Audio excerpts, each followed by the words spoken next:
ದರ್ಶನ್ರನ್ನ ಸಾಮಾನ್ಯ ಮನುಷ್ಯನನ್ನಾಗಿ ನೋಡಿದ್ಯಾವಾಗ ದರ್ಶನ್ ಒಬ್ಬ ನಟ ಅನ್ನೋದು ಎಷ್ಟು ಸತ್ಯನೋ, ದರ್ಶನ್ ಒಬ್ಬ ಪತಿ ಮತ್ತು ಒಬ್ಬ ತಂದೆ, ಒಬ್ಬ ಸಹೋದರ ಅನ್ನೋದು ಅದಕ್ಕಿಂತ ಮಿಗಿಲಾಗಿ ಆತ ಒಬ್ಬ ಮನುಷ್ಯ ಅನ್ನೋದು ಕೂಡ ಅಷ್ಟೇ ಸತ್ಯ ಅಲ್ವಾ. ದರ್ಶನ್ ಕೂಡ ಮನುಷ್ಯ, ಹೀಗಾಗಿ ಅವರಿಗೂ ಕೂಡ ರೋಗ ರುಜಿನಗಳು ಸಹಜವಾಗಿಯೇ ಬರುತ್ತೆ.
ದರ್ಶನ್ರನ್ನ ಸಾಮಾನ್ಯ ಮನುಷ್ಯನಾಗಿ ನೋಡಿದ್ಯಾವಾಗ ದರ್ಶನ್ ಒಬ್ಬ ನಟ ಅನ್ನೋದು ಎಷ್ಟು ಸತ್ಯನೋ, ದರ್ಶನ್ ಒಬ್ಬ ಪತಿ, ದರ್ಶನ್ ಒಬ್ಬ ತಂದೆ, ದರ್ಶನ್ ಒಬ್ಬ ಸಹೋದರ, ಅದಕ್ಕೂ ಮಿಗಿಲಾಗಿ ಆತ ಒಬ್ಬ ಮನುಷ್ಯ ಅನ್ನೋದು ಕೂಡ ಸತ್ಯ.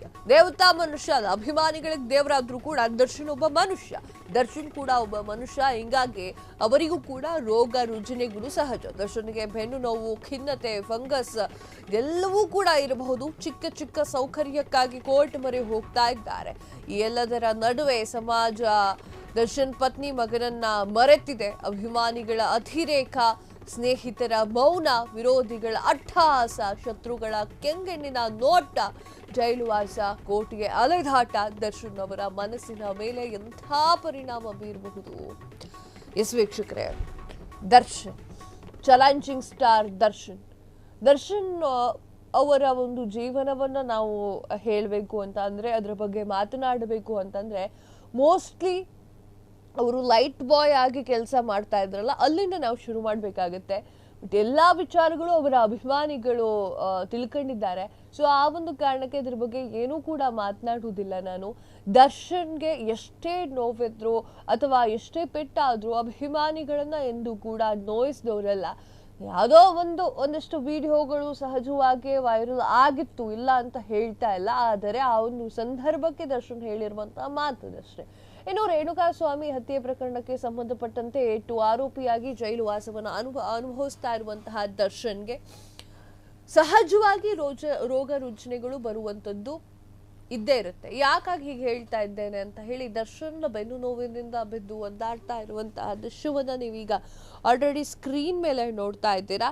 ಅದು ಬಿಟ್ಟು ದರ್ಶನ್ ಅವರಿಗೂ ಕೂಡ ಜ್ವರ ಬರುತ್ತೆ, ಅಂದ್ರೆ ಫಂಗಸ್ ಆಗತ್ತೆ, ಹಾಗೆ ಥಂಡಿ, ಜ್ವರ ಎಲ್ಲ ಕಾಮನ್ ಆಗಿ ಬರುತ್ತೆ. ದರ್ಶನ್ ಒಬ್ಬ ಪತಿಯೂ ಕೂಡ ಹೌದು, ಒಬ್ಬ ತಂದೆ ಕೂಡ ಹೌದು, ಒಂದು ಸಹೋದರ ಕೂಡ ಹೌದು, ಅದಕ್ಕಿಂತ ಮಿಗಿಲಾಗಿ ಒಬ್ಬ ಮನುಷ್ಯ. ಸೊ ಇದೆಲ್ಲವನ್ನೂ ಕೂಡ ಆತ ಬ್ಯಾಲೆನ್ಸ್ ಮಾಡ್ಕೊಂಡು ಹೋಗ್ಬೇಕು.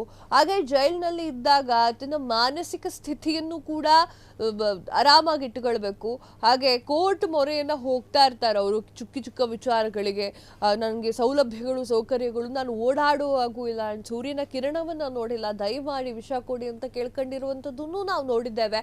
ಈ ಎಲ್ಲದರ ನಡುವೆ ಸಮಾಜದಲ್ಲಿ ದರ್ಶನ್ ಪತ್ನಿ ಮಗ ಓಡಾಡಬೇಕಾಗಿದೆ.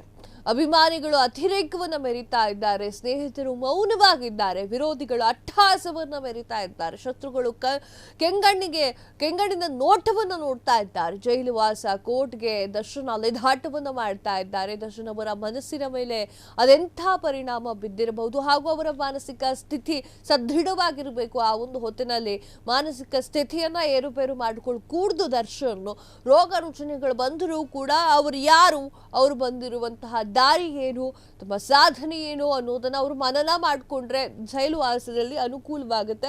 ಹಾಗೆ ದರ್ಶನ್ ಅಭಿಮಾನಿಗಳು ದರ್ಶನ್ ಅವರನ್ನ ಬಿಟ್ಟು ಕೊಡುವುದಿಲ್ಲ, ಅದು ಸಹಜವೇ. ಕ್ಷಣ ಕ್ಷಣದ ಸುದ್ದಿಗಳಿಗಾಗಿ ಫ್ರೀಡಂ ಟಿವಿ ಸಬ್ಸ್ಕ್ರೈಬ್ ಮಾಡಿ, ಲೈಕ್ ಮಾಡಿ ಹಾಗೂ ಫಾಲೋ ಮಾಡಿ. ಹೊಸ ಸುದ್ದಿಗಳ ನೋಟಿಫಿಕೇಶನ್ಗಾಗಿ ಬೆಲ್ ಐಕಾನ್ ಮೇಲೆ ಕ್ಲಿಕ್ ಮಾಡಿ.